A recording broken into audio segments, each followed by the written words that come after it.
All right. So this is going to be a walkthrough as to how to schedule visits, so routine visits, customer engagement events, or meeting in a boxes for our locations. So of course, all this is done through the FSM Plus tool.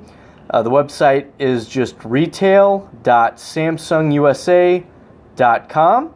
You'll enter in your user ID, which is your email address and the password that you selected. And of course, log in. All this part is pretty simple here.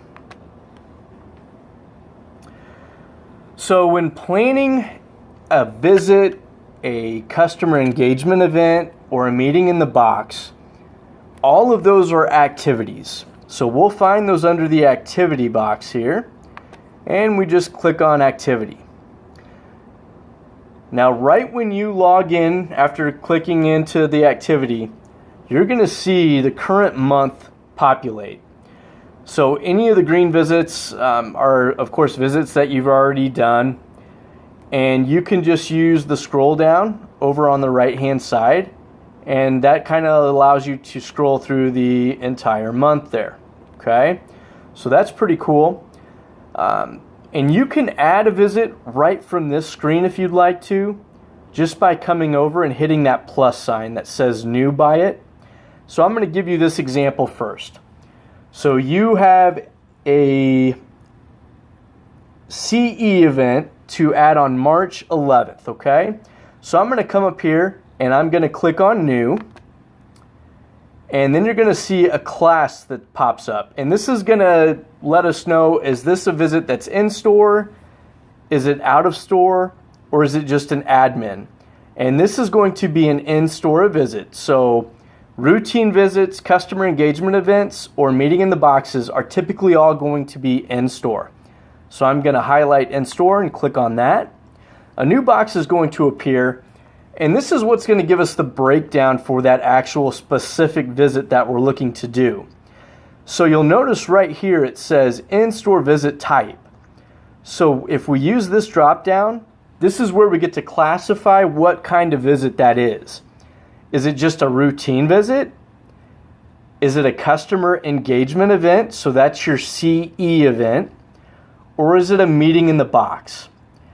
Now, I've done quite a few meeting in the boxes, customer engagement events, and routine visits. The only other one that I've used on here has been a lunch and learn. So those are typically the four that you'll use the most. But if you ever have any questions on what classification you should give it, just ask the district manager which one you should use. So in this case, we're going to plan a CE event. So I'm going to select customer engagement event. Okay, and then we can go ahead and select what date we want in there. So you mentioned that you have a visit that you need to add, or an engagement event that you have to add on the 11th. So I'm going to select March, go down and select the 11th, and that populates in there for me. Or you can just type it in here. You can select it on the calendar or just type it in. Now I need to let them know what store I'm going to visit. And as I mentioned, you're going to want to focus on your busiest stores because that's where we're really going to want to be, especially on a launch date like 3/11.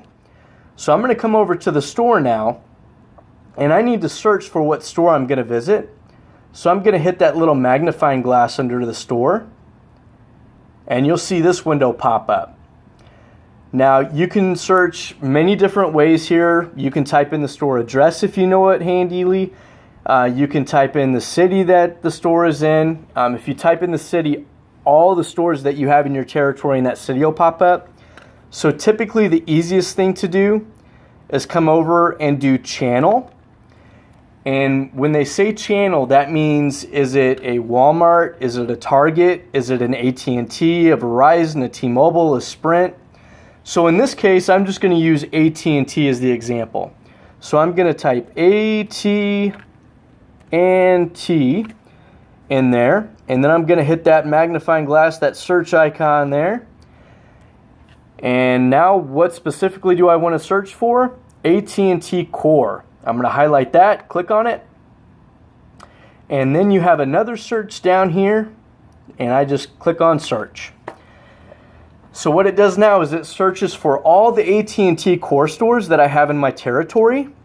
I simply click on which store I want to do that CEE at. I highlight it, I hit select, and then I verify again my date. I verify it's a customer engagement event, and then what time do I plan on being there. I can use this drop down, and I'm excited. It's launch day. They open at 9 o'clock. You know what? I'm just going to leave that at 9 o'clock. I want to be there at 9. And with any luck, that store is going to be busy, and I'm going to have the opportunity to impact a lot of associates, a lot of customers, and keep that excitement going. So my planned visit duration for this CEE is going to be 2 hours. And if I go over that, great.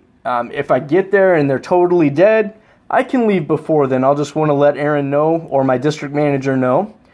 So plan how long it's going to be. And then once I hit save, it'll pop up that message that says it was created successfully, or it'll let me know if there's any errors there.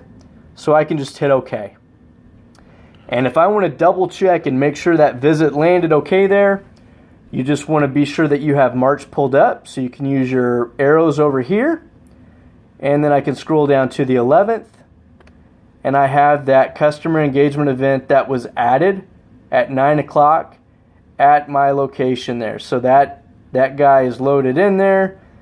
Perfect. I'm going to be able to go in there and make an impact at that location. So that's one way that I could do it. Another way, and the way that I personally prefer because I feel it's easier, is to go over here to the left-hand toolbar under Visit Cycle Planner, and I'm just going to click on that. And what that does is that pulls up all the stores in your territory. And then you will see the current week that you're in load up there.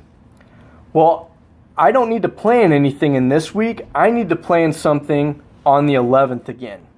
So I want to let it know what dates I'm looking for.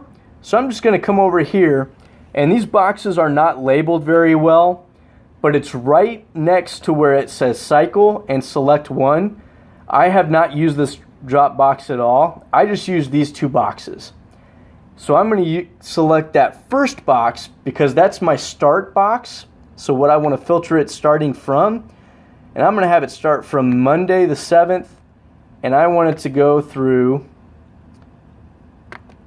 March 12th. So I'm going to highlight that time period, and once I validate those dates right there, I just hit this little blue search box, and then you will see that time frame appear. So 3/7, and it just took it through Sunday because it does it in 7-day blocks there.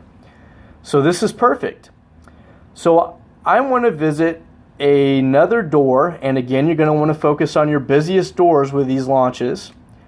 So we'll just use this as the example. We will say that I have a very busy Sam's. So I'm going to want to visit this Sam's location. So I just follow this over, and I'm going to do it on Friday 3/11. So I find the column Friday 3/11, use my drop down, select that visit, then I scroll all the way up to the top and hit save. And when I hit save, it again is going to pop up that message of created successfully with sequence. So that's what you want to see. And that routine visit is now scheduled. So that was just a very basic routine visit.